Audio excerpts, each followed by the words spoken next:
কাশিদাসী মহাভারত বন পর্ব ৩৬ অর্জুনের প্রতি উর্বশীর অভিশাপ। চিত্রসেনে ডাকি তবে কহে পুরন্দর, পার্থেরে থাকিতে স্থান দেহ মনোহর। উর্বশীরে পাঠাইবে অর্জুনের স্থানে, তুষ্ট যেন করে পার্থে বিবিধ বিধানে। আজ্ঞা পেয়ে চিত্রসেন পার্থে লয়ে গেল, দিব্য মনোহর স্থান রহিবারে দিল।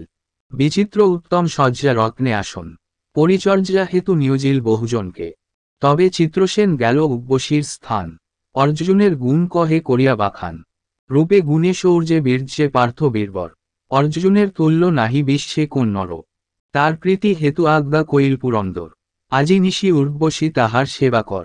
উর্বশী বলিল, পার্থে ভালরু জানি, কামেতে কাতরঙ্গ তার কথা শুনি। আপনার গৃহে তুমি যাহ মহাশয়, এই আমি চলিলাম যথা ধনঞ্জয়। এত বলি স্নান করি পরে দিব্যবাস, পারিজাত মাল্যে বান্ধে দিব্য কেশবাস। চন্দন কস্তুরী অঙ্গে করিল লেপন, রত্ন অলঙ্কার অঙ্গে করিল ভূষণ।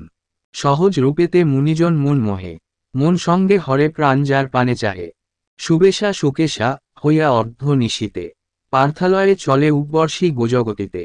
দ্বারপাল জানাইল অর্জুন গোচরে, উর্বশী অপ্সরী আসি রহিয়াছে দ্বারে। ভীত হইলেন শুনি কুন্তীর নন্দন, নিশাকালে উর্বশী আইল কি কারণ। উঠিয়া গেলেন তবে ইন্দ্রের কুমার, উর্বশীরে বিনয়ে করেন নমস্কার। কি করিব আজ্ঞা তুমি করহ আমায়, এত রাত্রে কি কারণে আসিলে হেথায়। বিস্ময় মানিয়া মনে উর্বশী চাহিল, কামনা পুরিল নাহি হৃদয় জ্বলিল। চিত্রসেন যা বলিল ইন্দ্র অনুমতি, একে একে সব কথা কহে পার্থ প্রতি। ইন্দ্রের আজ্ঞায় আমি আইনু হেথায়, আজি নিশি ক্রীড়া কর লইয়া আমায়। যখন করিল নৃত্য বিদ্যাধরীগণ, সবে আরি মোরে তুমি করিলে দর্শন। জানিয়া আমারে পাঠাইল পুরন্দর, ইন্দ্র আজ্ঞা মোর প্রতি নিজ প্রীতিকর। শুনিয়া অর্জুন বীর কর্ণে হাত রিয়া, হেটমাথে স্নানমুখে কহে শিহরিয়া। শুনিবার যজ্ঞ নহে তোমারে বাণী, কেন হেন দুষ্ট কথা কহ ঠাকুরানী।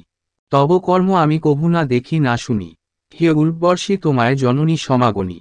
কহিলে যে তুমি মোরে চাহিলে সভায়, যেহেতু চাহিনু আমি কহি তোমায়। পূর্বের মুনিগণ মুখে ইহা শ্রুত ছিল, তোমার উদরে পুরুবংশ বৃদ্ধি হইল। পুরু আদি করি তার যতেক পুরুষে, ক্ষয় হইল তুমি আছো নবীন বয়সে। এ হেতু বিস্ময় বড় মানিলাম মনে, পুনঃ পুনঃ চাহিলাম তাহার কারণে। পূর্ব পিতামহী তুমি মোর গুরুজন, হেন অসম্ভব কথা কহ কি কারণ। উর্বশী বলিল, আমি নহি যে কাহার, স্বইচ্ছায় যথা তথা করি যে বিহার। অকারণে গুরু বলি পাতিলে সম্বন্ধ, ভ্রান্তিবশে কিবা হেতু চিত্তে রাখো ধন্দ। জাত সব মহারাজ হইল পুরু বংশে, তপঃপুণ্য ফলে সবে স্বর্গেতে আইসে। ক্রীড়ার্স করে সবে সহিত আমার, সে সব বচন কেহ না করে বিচার। তুমি কেন হেন কথা কহ ধনঞ্জয়, করহ আমার প্রীতি খণ্ডাও বিস্ময়। অর্জুন কহেন, তুমি মোর ঠাকুরানী, তুমি যে পরম গুরুকুলের জননী। যথা কুন্তী, যথা মাদ্রী, যথা শচীন্দ্রাণী, ইহা সব হইতে তোমা গরিষ্ঠেতে গণী। নিজ গৃহে যাও মাতা করি যে প্রণাম, পুত্রবৎ জ্ঞান মোরে কর অবিরাম। শুনি উর্বশীর হৃদে হইল মহাতাপ, ক্রোধমুখে অর্জুনের প্রতি দিল শাপ। তব পিতৃ আদেশেতে আসি তব গৃহে, নিষ্ফলে ফিরিয়া যাই প্রাণে নাহি সহে। না করিলে কামপূর্ণ পুরুষের কাজ, এই দোষে নপুংসক হবে নারী মাঝ। নর্তক রূপেতে রবে মোর এই সাপ, এত বলি নিজালয়ে গেল করিতাপ। সাপ করি চিন্তিত অন্তর ধনঞ্জয়, শোকে দুঃখে নিশি বঞ্চে নিদ্রা নাহি হয়। প্রাতঃকালে চিত্রসেনে লইয়া সংহতি, দেবরাজ শরণে ভক্তিতে করেন অতি।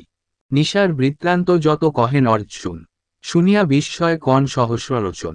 ধন্য কুন্তী তোমা পুত্র গর্ভেতে ধরিল, তোমা হইতে কুরুবংশ পবিত্র হইল।